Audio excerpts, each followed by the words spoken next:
उस दिन शाम को रमेश और माधव भोलू की दुकान पर हमेशा की तरह बैठे हैं। रमेश भैया, माधव भैया, चाय पियोगे या नींबू शरबत दूं? नहीं रे भोलू, इस गर्मी में अब और चाय नहीं पिएंगे, शरबत ही दे। भोलू, शैलेन चाचा तेरी दुकान में नींबू शरबत बनाने का बहुत अच्छा सुझाव दिया। वो तो कहना ही क्या, डॉक्टर साहब ने बहुत बढ़िया सुझाव दिया। इस गर्मी के समय तो चाय से ज्यादा नींबू शरबत बिक रही है। तीनों लोग ये सब बातें कर रहे थे, तब दुकान के पास से ही रिक्शों से जा रहे थे शैलेन डॉक्टर। वो रहे शैलेन चाचा। शैलेन चाचा, इधर आइए, हम यहाँ हैं। ओ भाई, रुको रुको, मैं यहीं उतर जाता हूं। गए कहां थे चाचा? पास के गांव में एक मरीज देखने गया था। आते वक्त गोलू के ढाबे से रोटी सब्जी खरीद ली, रात को बनाना नहीं पड़ेगा। डॉक्टर साहब, आप कितने लोगों की मदद करते हैं गांव में। ये गोलू की बात ही ले लीजिए ना। शहर में ढाबा की काम चले जाने के बाद अपने खर्चे से आपने उसे स्टेशन के पास एक ढाबा बनवा दिया। बढ़िया घर चल रहा है उसका। भोलू बिल्कुल ठीक बात बोली है। गांव में अस्पताल बनवाने के लिए चाचा कितना कुछ किया था। अरे छोड़ो ना वो सब बातें। इंसान के साथ खड़े होकर उनके लिए कुछ कर पा रहा हूं, उसके लिए मैं ईश्वर का आभारी हूं। यही तो कितनी बड़ी बात है। अच्छा छोड़ो ये सब। गोलू के ढाबे की बात सुनकर एक कहानी याद आई। बहुत डरावनी घटना थी वो, सुनोगे क्या? क्या बोल रहे हैं चाचा? बिल्कुल सुनेंगे। आपकी कही कहानियां सच में बहुत डरावनी होती है। वो अलग बात है कि आपकी कहानी सुनकर रात को नींद नहीं आती है। फिर भी आप कहिए, सुनेंगे। आज से लगभग 25 साल पहले की बात है। एक दिन सुबह घर पर मरीज देख रहा था। ऐसे में डॉक्टर साहब, आपकी चिट्ठी आई है। मरीज देख रहा था, इसीलिए तब बस चिट्ठी ले ली, लेकिन देखने का समय नहीं मिला। रात को देखा वो चिट्ठी आई थी गयेशपुर के जमींदार घर से। जमींदार की बेटी की तबीयत बहुत खराब है। बहुत सारे डॉक्टर दिखाए हैं, लेकिन कुछ हो नहीं रहा। मेरी बात बहुत सुनी है, इसीलिए अगर उनकी बेटे को देखने जाता तो अच्छा होता। बीमारी के बारे में भी लिखा है चिट्ठी में, और घर का पता भी बताया है। इतनी आशा लेकर जब चिट्ठी दिए हैं, इसीलिए अगले दिन चिट्ठी देकर बता दिया अगले शनिवार वहां जाऊंगा। ठीक किया। जितने दिन मैं गांव में नहीं रहूंगा उस समय मेरा सहायक रहेगा, ताकि गांव में कोई भी मुसीबत में मदद पा सके। शनिवार को रवाना हुआ गयेशपुर की तरफ, जरूरत की दवाई सब साथ लेकर। साल के इस समय अचानक ही आंधी बारिश होती है, और उस दिन भी वही हुआ। सुबह से ही बादल छाए थे। ट्रेन में चढ़ने के कुछ ही समय बाद से ही तेज बारिश शुरू हो गई। रामगंज उतरकर वहां से गयेशपुर की बस लेना होगा। बाप रे, इतनी तेज बारिश शुरू हो गई, लग तो नहीं रहा आसानी से रुकेगी। बस लेने में कहीं मुश्किल ना हो जाए। पर ट्रेन की खिड़की के पास बैठकर गांव की तरफ बढ़ते बढ़ते बारिश का बहुत अच्छे से आनंद ले रहा था। पर मैं ये नहीं जानता था उस रात क्या भयानक चीज मेरा इंतजार कर रही है। रामगंज जब पहुंचा तब शाम हो गई थी। बारिश रुकी थी, पर बादल फिर भी छाए हुए थे। स्टेशन से बाहर आया, बस स्टैंड की तरफ एक बस भी खड़ी थी। देखा, यही वो गयेशपुर जाने वाली बस है। मैं जाकर जल्दी से बस में चढ़ गया। 2-3 लोग इधर उधर बैठे हैं। भैया, बस कब छोड़ेगी?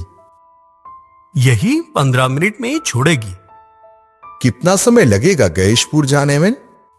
घंटे भर में पहुंच जाएंगे। 15 मिनट में ही बस छोड़ दी उन 2-3 यात्रियों को लेकर। समझ गया, गयेशपुर के रास्ते यात्रियों की संख्या कम होती है या आज की आंधी के लिए ऐसा हुआ है। बस आधा घंटा ठीक ठाक चली, उसके बाद रास्ते के एक तरफ रुक गई। भैया क्या हुआ? बस ऐसी सुनसान जगह पर आकर रुक क्यों गई? हम बहुत बड़े खतरे से बच गए। उसका मतलब? तूफान में कितना बड़ा पेड़ रास्ते में टूट पड़ा है। थोड़ी देर और होती तो। मैं भी बस की रोशनी में सामने देखा, सच में सामने एक बड़ा पेड़ टूटा पड़ा है। अगर बस की टक्कर लगती तो बड़ा खतरा हो सकता था। भैया तो अब क्या गैशपुर जा नहीं सकेंगे? जा सकते हैं, पर घूम कर जाना होगा। उसके लिए और 1 घंटा ज्यादा लगेगा। और आप तो गयेशपुर के जमींदार के घर जाएंगे, तो आपको गंज के बस स्टॉप पर उतरना होगा। मैं जो ये सुनकर थोड़ा घबरा गया। शायद कंडक्टर ने समझा था, इसीलिए खुद से बोला, चिंता मत कीजिए, आपको मैं ठीक जगह पर उतार दूंगा। वहां से जमींदार के घर जाने में ज्यादा वक्त नहीं लगेगा। कंडक्टर की बात से थोड़ा निश्चिंत हुआ। बस पीछे जाकर बाईं तरफ एक पतले रास्ते से चलने लगती है। दोनों तरफ घरे अंधेरे से ढका। कुछ देर बाद अचानक से देखा, बस के यात्री सब बस की खिड़कियां बंद करके जैसे चुपचाप बैठे हैं। भैया क्या हुआ है? नहीं नहीं, कुछ भी नहीं। आप यहाँ नए हैं इसीलिए। कंडक्टर ने शायद चाहकर भी कुछ नहीं बोला। मैंने और ज्यादा कुछ नहीं पूछा। एक काम से आया हूं, काम खत्म करके चला जाऊंगा, उससे ज्यादा क्या जरूरत। लेकिन आज सोचता हूं कंडक्टर से सब पूछ लेता तो शायद अच्छा होता। और कुछ समय चलने के बाद बस एक जगह पर रुकी। भैया ये गंज का बस स्टॉप आ गया, यहीं उतर जाइए।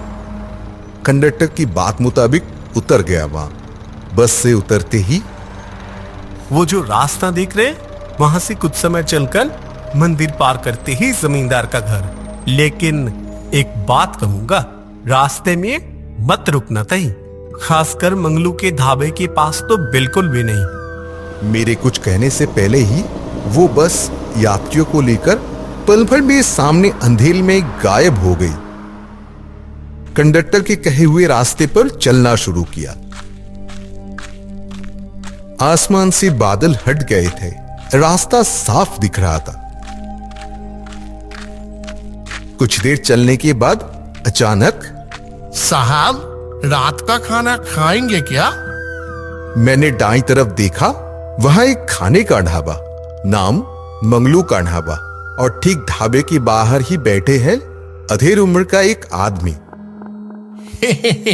साहब क्या देख रहे हैं? गरीब का नाम मंगलू, मेरा ही ढाबा है ये। दाल चावल सब्जी मछली सब कुछ है, सिर्फ 20 रुपए। सच कहूं तो मुझे भी बहुत भूख लगी थी।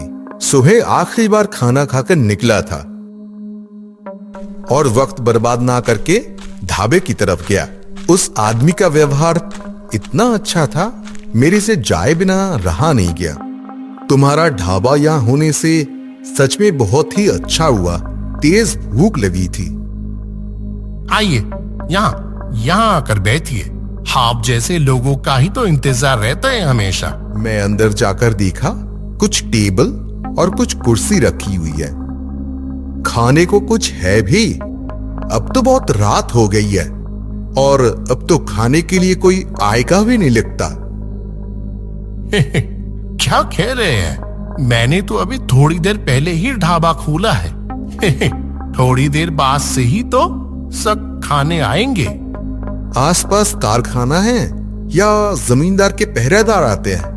नहीं तो इतने रात को ऐसी सुनसान जगह पर लोग। नहीं, वो लोग दूसरी जगह रहते हैं। खाने के लालच में रात को आते हैं। मौत का बुलावा जो है। मौत का बुलावा मतलब? वो सब छोड़िए, आप बैठिए, मैं आपके लिए अभी खाना लेके आता हूं। ये बोलकर मंगलू अंधेरे में कहीं चला गया। बैठा ही था तभी बाहर की तरफ नजर पड़ते ही चौंक गया। देखा 2 कंकाल दुकान के अंदर घुस रहे थे।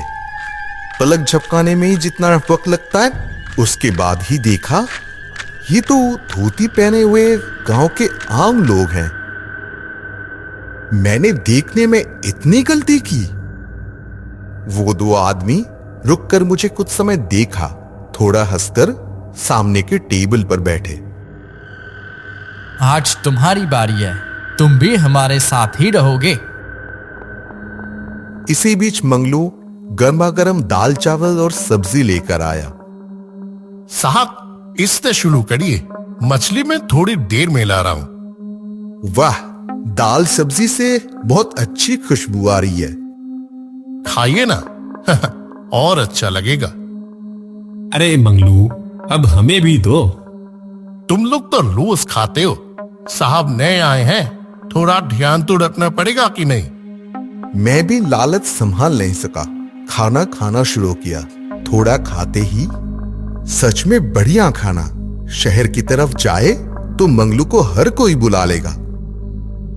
ये स्वीकारना ही होगा, मंगलू के हाथ में जादू है। इतना सुंदर खाना मैंने पहले कभी नहीं खाया। ये लीजिए साहब, आपके लिए स्पेशल मछली। सच्ची मंगलू, बहुत अच्छा खाना बनाते हो। नहीं, ऐसी बात नहीं।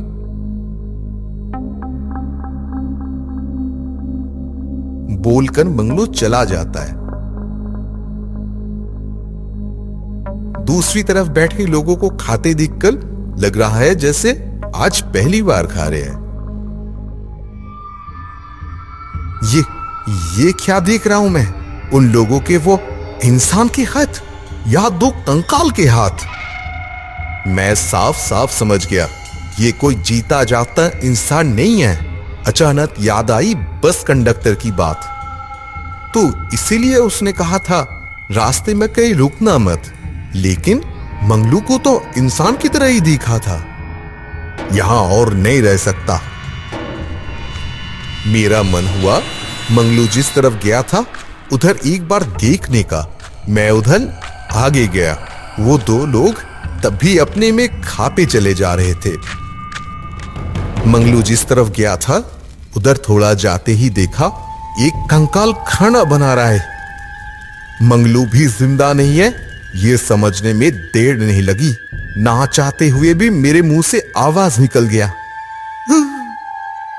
अरे साहब जी, क्या देख रहे हैं? मैं मंगलू तो। मेरा सर तब थोड़ा घूम रहा था। उन 2 लोगों की जगह तब देखा 2 कंकाल बैठे हैं। कुछ देर पहले तक मैंने इन्हें जीता जागता इंसान समझ रहा था, लेकिन मैं गलत था। ये इंसान नहीं और हो भी नहीं सकते। मैं समझ गया था यहां खड़ा रहा तो जिंदा नहीं लौटूंगा। मंगलू के ढाबे से निकलकर भागना शुरू किया।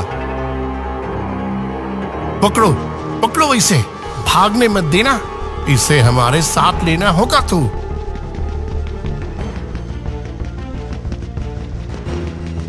मैं भागे जा रहा हूं और मेरे पीछे आ रहे थे 2 कंकाल। बहुत दर्द से मेरा सर चकरा रहा है। ज्यादा देर में भाग नहीं पाऊंगा।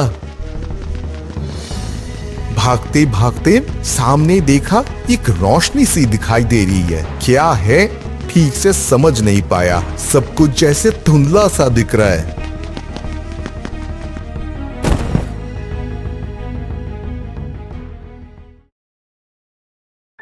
बेटा, तुम सारी रात मंदिर के सामने क्यों सोए हुए थे? सुबह मंदिर आकर तुम्हें देखा। मैं किसी तरह उठकर बैठा। पिछली रात की सारी घटना खुलकर बताई। वो ब्राह्मण सब सुनकर अपना परिचय दिया और कहा, भगवान ने तुम्हें बचाया है। यहां आकर बेहोश हुए, इसीलिए ये वो अशुभ शक्ति तुम्हारा कुछ नहीं कर पाया। तुम्हारे माँ बाप के आशीर्वाद हैं तुम्हारे ऊपर। आज से कुछ साल पहले मंगलू नाम का एक आदमी वहां ढाबा खोला था। उसके हाथ के खाने में सचमुच जादू था। कुछ ही दिनों में ही उसका नाम चारों तरफ फैल गया। सुबह शाम हर वक्त उसके ढाबे में भीड़ लगी रहती थी। लेकिन एक इंसान का भला ज्यादा दिन दूसरा नहीं देख सकता। कुछ शैतान लोगों ने एक दिन उसके बनाए हुए खाने में जहर मिला दिया। गांव के कुछ लोग वो खाकर मर गया और उन बेईमानों ने कहा कि मंगलू ने जानबूझकर जहर मिलाया है। एक दिन रात को, हे मंगलू, खाने में जहर मिलाकर लोगों को मारता है। विश्वास कीजिए, मैंने ऐसा नहीं किया। मैं तो लोगों को खिलाना पसंद करता हूँ। और वहां चुप कर धोखेबाज, आज तुझे नहीं छोड़ूंगा। गांव के लोग अपनों को खोने के दर्द में मंगलू को वहां जिंदा जला देते हैं। मंगलू जब जल रहा था तब वो चिल्लाकर बोला था, मैं फिर आऊंगा। मंगलू का ढाबा कभी बंद नहीं होगा। लेकिन मरने के बाद मंगलू आज भी स्वादिष्ट खाना बनाता है और इसके लालच में आते हैं वो मरे हुए लोग। वो जिंदा लोगों को भी मारकर अपने साथ लेना चाहते हैं, लेकिन तुम बहुत बड़े खतरे से बच गए। अब कोई चिंता की बात नहीं, लेकिन रात को इधर कभी मत आना। मैंने ईश्वर और माता पिता को प्रणाम करके जमींदार के घर की तरफ चलने लगा।